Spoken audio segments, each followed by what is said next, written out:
dhe Bruja është në rastësi me udhëtimesh. mikun ton Albani. E mbani mend atë minutazh? Po, ishte shumë interesant, me shumë detaje. Shumë detaje interesante që në atë emision.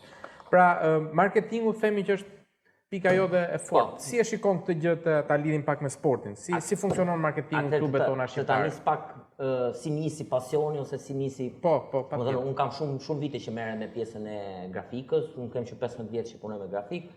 Kena i shtypshkojnë familjare ku unë aty kam dhe të prekur atë pjesën e paketimeve ose të letrës ose të kartonit, ngjyrave, të gjërave. Hapat e para të mia, domethënë edhe në pjesën e frymëzimit, sepse njeriu niset diku për të frymëzuar, unë më shumë jam frymëzuar në grupimi ku marr pjesë tek tifozat kuqezi. Domethënë aty ne kena pas shumë më përpara ose fillimet tona kena pas sa grupe pune në sensin që punoshin për materialet e grupimit e këto. Dhe ti normalisht ku je në këto grupime ti merr dhe i çik informacion ose takon njerëz të ndryshëm. Marrim ne më sot kena shumë shok.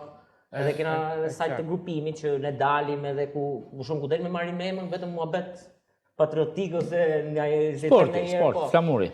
Po, dhe them ne na jep në një gjë interesante që mund të ta përdorim edhe.